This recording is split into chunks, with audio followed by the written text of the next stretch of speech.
नमस्कार, हर खबर हरियाणा में आपका स्वागत है। मैं हूं आपके साथ भावना त्रिपाठी। रुक करेंगे प्रदेश के तमाम बड़ी खबरों की ओर। हरियाणा के मुख्यमंत्री नायब सिंह सैनी ने करनाल से बीजेपी विधायक के रूप में शपथ ली। सीएम ने जनता का आभार जताया।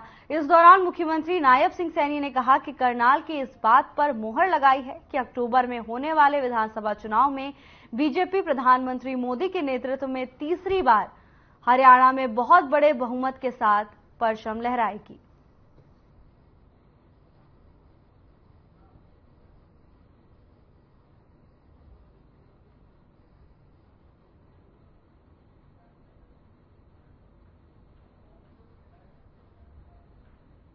करनाल के लोगों का मैं दिल से धन्यवाद करता हूं कि एक बड़ा विश्वास करनाल के लोगों ने व्यक्त किया है और करनाल के लोगों ने इस बात के ऊपर भी मुहर लगाई है कि अक्टूबर में जो विधानसभा के चुनाव होने वाले हैं, भारतीय जनता पार्टी आदरणीय नरेंद्र मोदी जी के नेतृत्व में तीसरी बार हरियाणा के अंदर भी बहुत बड़े मैंडेट के साथ परचम लहराएगी और आदरणीय प्रधानमंत्री जी के नेतृत्व में पिछले 9.5 वर्षों में जो प्रदेश एक नई गति से आगे बढ़ा है, सबका साथ सबका विकास लेकर के आगे बढ़ा है, जिस हरियाणा के अंदर पिछले 9.5 वर्षों में क्षेत्रवाद का स्थान नहीं है, जिस हरियाणा के अंदर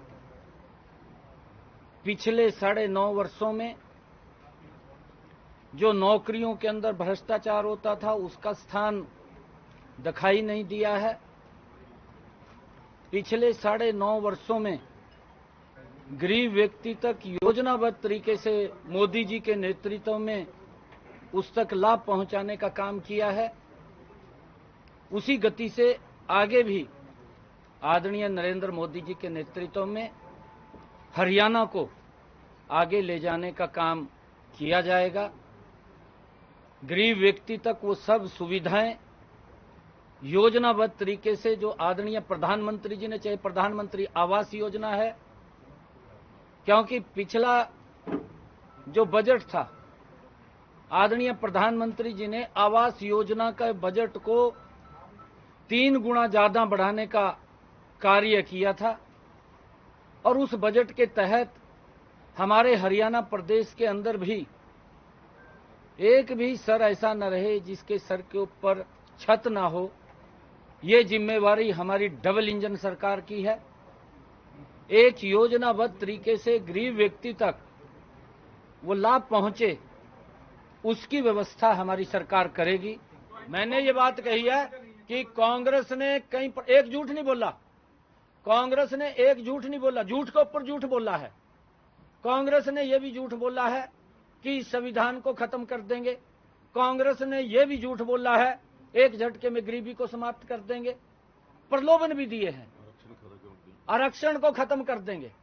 ये इस प्रकार की भाषा कांग्रेस ने झूठ बोली है, परंतु 60 वर्षों के कार्यकाल में मैं ये बात बड़े फख्र के साथ कह रहा हूं, मैं 10 वर्षों के मोदी जी के कार्यकाल के जो गरीबों के हित में मजबूत कदम उठाए गए हैं। इस वक्त की बड़ी खबर की ओर रुख करेंगे, जहां हरियाणा सरकार किसानों और खेतीहर मजदूरों को बड़ी सौगात देने जा रही है। जीवन सुरक्षा योजना से अब आयु सीमा खत्म हो जाएगी। 10 से कम 65 से ऊपर वालों को भी योजना का लाभ मिलेगा। समय अवधि में पूरी करें योजनाएं, सीएम ने निर्देश जारी किए हैं। 10 से कम और 65 से ऊपर वालों को भी योजना का लाभ मिलेगा। समय के अंदर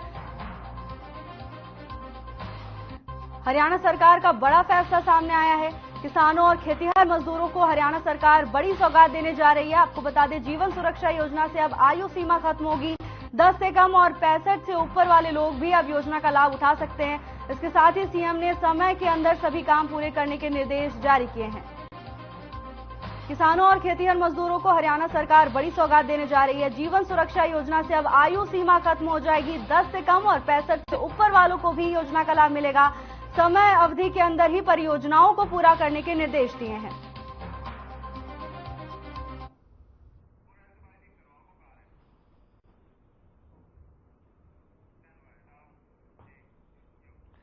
दिल्ली में जीते हुए सांसदों के साथ कांग्रेस ने प्रेस कॉन्फ्रेंस की, जिसमें दीपेंद्र सिंह हुड्डा ने कहा कि कांग्रेस ने एकजुटता के साथ चुनाव लड़ा।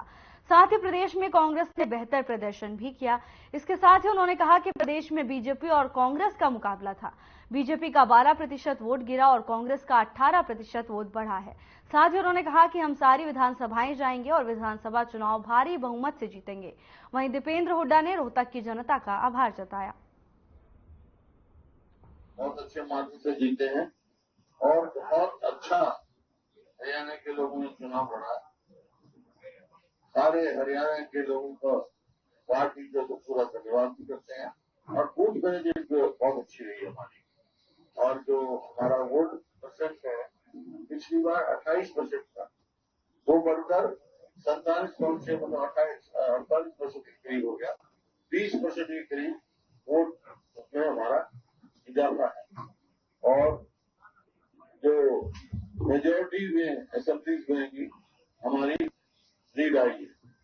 और बीजेपी का जो है पहले 58% था, वो घट के 46% हो गया।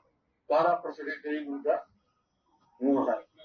और हमारी पिछली बार एक भी सीट नहीं थी लोकसभा में, 0 थे।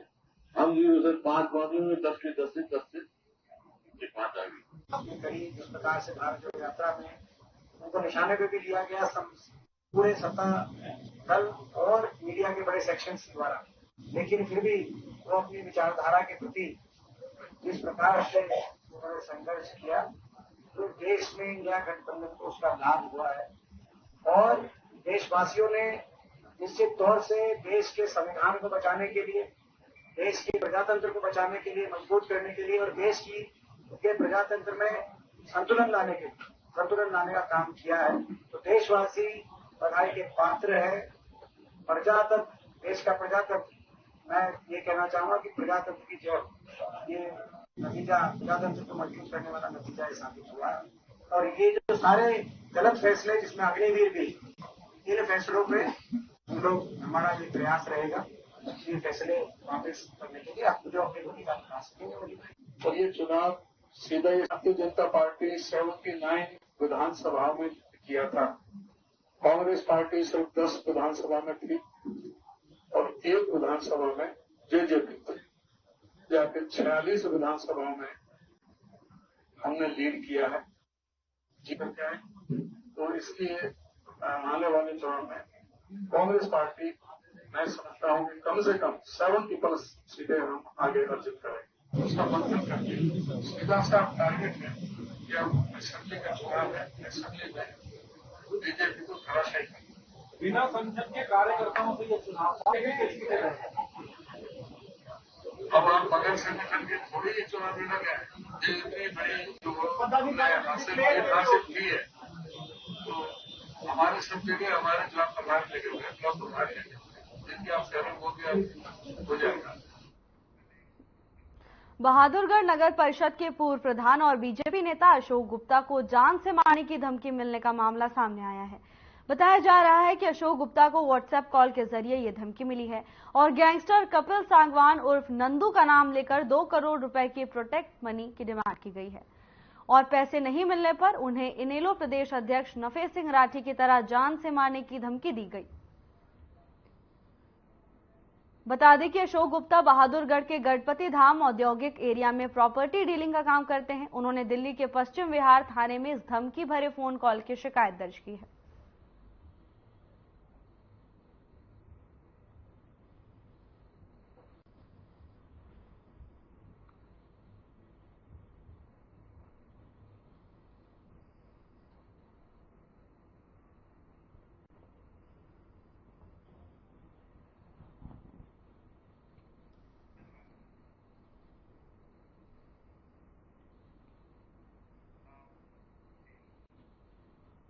हिमाचल प्रदेश की मंडी लोकसभा सीट से हाल ही में चुनाव जीती बॉलीवुड अभिनेत्री कंगना रनौत से बदसलूकी की खबर सामने आई है। चंडीगढ़ एयरपोर्ट पर बीजेपी सांसद कंगना रनौत को सीआईएसएफ की एक महिला जवान ने थप्पड़ मार दिया। कंगना ने इसको लेकर शिकायत दर्ज कराई है। बीजेपी सांसद को दिल्ली आना था और वो चंडीगढ़ एयरपोर्ट पर थी। ऐसे में महिला जवान ने कंगना को थप्पड़ मार दिया। शिकायत में कहा कि वो बोर्डिंग के लिए जा रही थी। इस दौरान ही एलसीटी कुलविंदर कौर ने उन्हें थप्पड़ मारा था। इसके बाद कंगना के साथ यात्रा कर रहे शख्स ने भी उस जवान को मारने की कोशिश की, लेकिन फिर सीआईएसएफ कर्मी को हिरासत में ले लिया गया।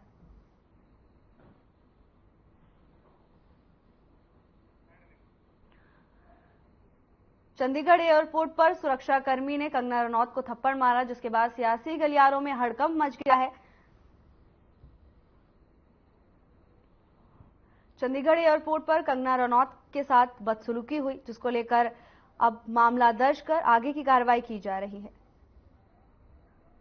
सुरक्षाकर्मी का कहना है कि किसान आंदोलन के दौरान कंगना रनौत ने विवादित टिप्पणी की थी, जिसको लेकर उनके अंदर नाराजगी थी। इसी बात को लेकर उन्होंने कंगना रनौत को थप्पड़ मार दिया।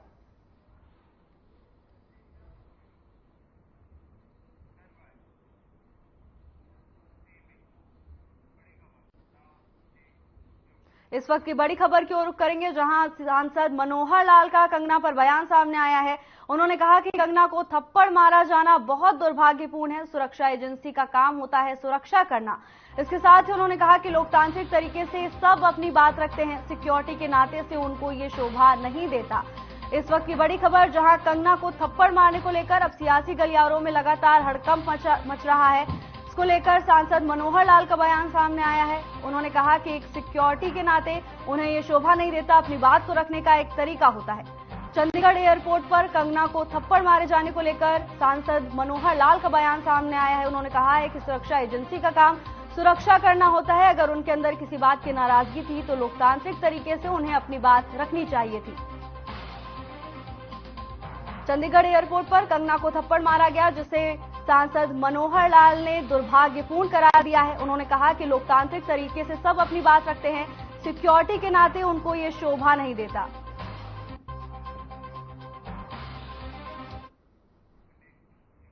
हरियाणा के बीपीएल परिवारों को 1000 किलोमीटर तक प्रति परिवार हरियाणा रोडवेज की बसों से मुफ्त यात्रा की छूट दी जाएगी। हालांकि ये योजना पिछले कुछ समय से चल रही है, लेकिन इसका विधिवत उद्घाटन 7 जून को होगा। हरियाणा अंत्योदय परिवार परिवहन सेवा के तहत लाभार्थियों को हैप्पी कार्ड स्कीम के कार्ड वितरित किए जाएंगे। वहीं प्रदेश स्तरीय कार्यक्रम करनाल में आयोजित किया जाएगा। इस राज्य स्तरीय कार्यक्रम में मुख्यमंत्री नायब सैनी मुख्य अतिथि होंगे। ये योजना प्रदेश के ऐसे नागरिकों के लिए चलाई है जिनकी वार्षिक आय 1 लाख रुपए और 1 लाख रुपए से कम है।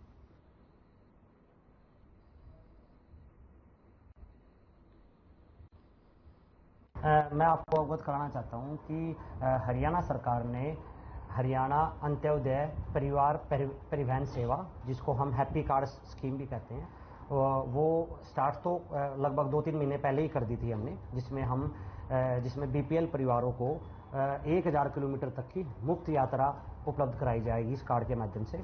तो ये हम जो कार्ड डिस्ट्रीब्यूशन है, ये कार्ड डिस्ट्रीब्यूशन तो पिछले 2 महीने से चल ही रहा है हमारे यहाँ, लेकिन इसको एक बड़ा रूप देने के लिए सरकार ने 7 तारीख का दिन तय किया है, जिसमें एक बड़े लेवल का फंक्शन हमारे माननीय मुख्यमंत्री जी के नेतृत्व में करनाल में होने जा रहा है, जहां लाभार्थियों को, जो बेनिफिशियरीज हैं, उनको ये कार्ड वितरित किए जाएंगे। और इसके अलावा बाकी सभी जिलों में बस स्टैंड पे ये फंक्शन जिला स्तर पर आयोजित किया जाएगा, और जिसमें अलग अलग माननीय चीफ गेस्ट रहेंगे। उनके नेतृत्व में इन लाभार्थियों को हैप्पी कार्ड वितरित किए जाएंगे।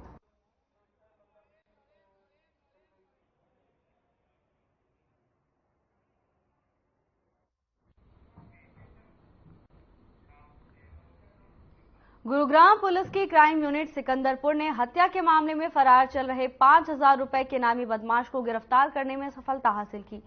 बदमाश पवन कुमार को पुलिस ने नोएडा से गिरफ्तार किया। इस हत्याकांड में पुलिस पहले ही 4 आरोपियों को सलाखों के पीछे धकेल चुकी थी।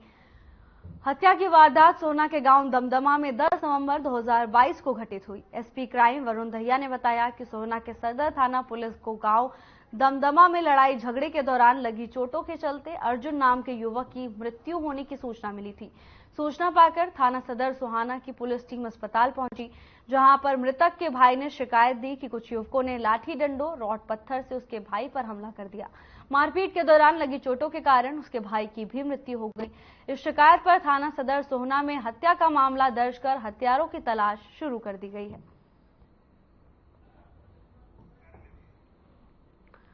गुरुग्राम में पुलिस को बड़ी सफलता हाथ लगी है। पुलिस ने हत्या के आरोपी को गिरफ्तार किया है। आपको बता दें कि आरोपी पर इनाम घोषित था। इस मामले में पुलिस ने पहले से ही 4 आरोपियों को गिरफ्तार कर लिया है। खबर गुरुग्राम से है, जहां पुलिस ने हत्या के मामले में एक आरोपी को गिरफ्तार किया है, तो वहीं 4 आरोपियों को पुलिस पहले ही पकड़ चुकी थी।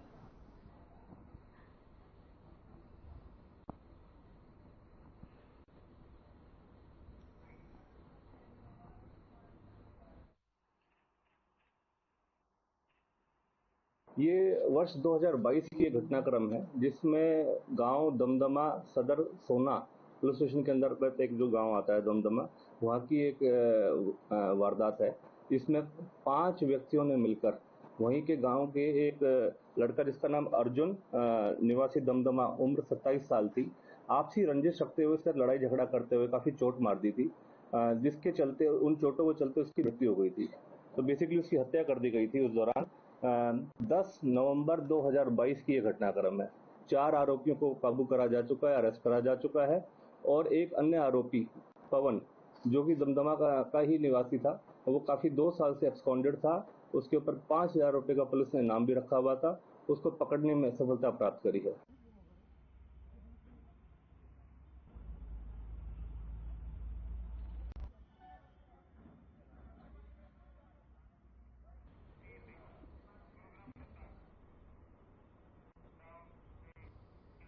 गुरुग्राम में एटीएम मशीन के पावर प्लग में चिप लगाकर रुपए चोरी करने के जुर्म में 2 महिलाओं सहित 5 गिरफ्तार किए गए। चोरों ने एटीएम में पैसा निकालने आने वालों को भी चूना लगा रहे थे। पुलिस ने आरोपियों के कब्जे से वारदात में प्रयोग की गई गाड़ी और 23,200 रुपए की नकदी बरामद की है। आरोपियों से पुलिस पूछताछ में पता चला कि वो एटीएम मशीन के पावर प्लग में एक चिप सेट लगा देते थे। चिप लगाने के बाद रिमोट से एटीएम मशीन को स्विच ऑफ और ऑन करते थे। जब भी एटीएम से कोई व्यक्ति नकदी निकालने आता और वो रुपए निकालने की प्रोसेस कर रुपए निकालने ही वाले होते हैं, तो वो एटीएम मशीन को बंद कर देते हैं। फिर आरोपी महिलाएं रुपए निकालने आए व्यक्ति को समझाती कि 24 घंटे में रुपए आपके खाते में वापस आ जाएंगे।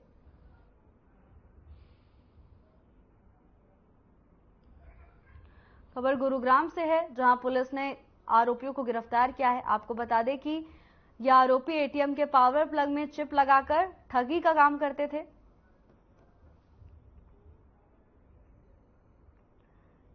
पावर प्लग में चिप लगाकर आरोपियों के पास रिमोट कंट्रोल होता था, जिससे वो एटीएम मशीन को स्विच ऑफ और स्विच ऑन कर सकते थे।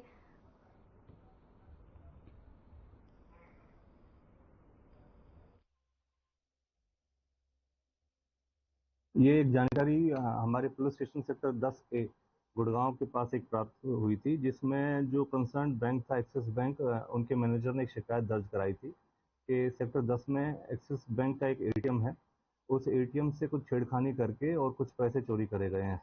तो उस संबंधित जानकारी के ऊपर कार्रवाई करते हुए हमारे एसएचओ इंस्पेक्टर संदीप कुमार की ने एक टीम गठित करी और इसके ऊपर गहनता से जानकारी इकट्ठी करी गई और कार्रवाई करना शुरू करा गया।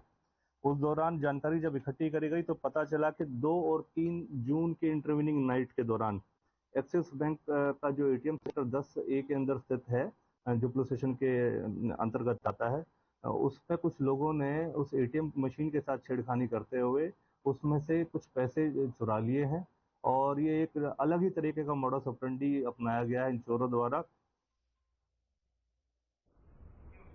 अंबाला में इन दिनों चोरों का आतंक बढ़ता जा रहा है। चोरों ने मंदिर को ही अपना निशाना बनाया। अंबाला छावनी स्थित भैरव मंदिर में चोरों ने पुजारी के कमरे को सेंध लगाकर मंदिर में पड़े 4 अलग अलग दान पात्र का ताला तोड़ दिया और नकदी लेकर फरार हो गए। इस बारे में ज्यादा जानकारी देते हुए मंदिर कमेटी सदस्य ने बताया कि हर महीने की 7 तारीख को गल्ला खोला जाता है, जिसमें हर बार 15 से 20 हजार रुपए होते हैं। फिलहाल इस बार भी इतने ही होंगे, इसका अनुमान लगाया। कमेटी सदस्य ने पुलिस से न्याय की गुहार लगाई है। वहीं मौके पर पहुंची पुलिस ने इस बारे में जानकारी देते हुए बताया कि उन्हें मंदिर कमेटी द्वारा चोरी की सूचना मिली थी, जिसके बाद वो मौके पर पहुंचे हैं और हर पहलू से जांच की जा रही है।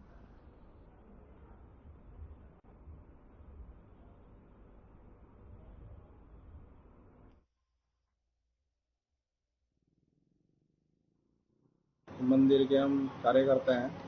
हमें पंडित जी का फोन आया सवेरे कि भाई रात को चोरी हो गई मंदिर में। तो आगे देखा कि गल्ले टूटे हुए झाड़ियों में पड़े हैं और इनमें सारी नकदी निकाल के लेके गए हैं चोर। फुटेज में भी आ गए हैं 2 चोर।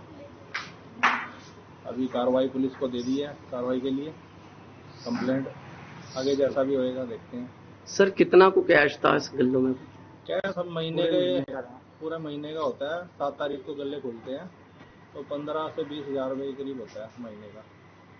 हाँ, ये हमारे को उन्होंने सूचना दी थी, दरखास्त दी थी कि यहाँ रात को मतलब मंदिर में जो गले रखे थे वो चोरों ने उठा लिए और तोड़ दिए, उनसे कैश निकाल लिया। जो सूचना पर मैं आया था और मैंने यहाँ देखा और हम इसमें कार्रवाई कर रहे हैं। सर एक पैच टूटा हुआ पैच पड़ा था वो दिया है, बाकी अभी कोई। कितने गले टूटे हैं सर? किनारे लगे पेड़ों के झुरमुट में आग लगने को लेकर अब वन विभाग सख्त हो गया है। वन विभाग के अधिकारी ऋषिराज ने बताया कि इस बारे में वन विभाग ने कार्रवाई शुरू कर दी है और 26 किसानों को नोटिस जारी किए हैं। साथ ही अभी तक 6 किसानों से जुर्माना भी वसूला गया है और बाकी किसानों के खिलाफ भी जांच जारी है। वन विभाग के अधिकारी ने बताया कि समय समय पर किसानों को विभाग आगाह करता है कि पर्यावरण की सुरक्षा के लिए फसल अवशेष न जलाएं।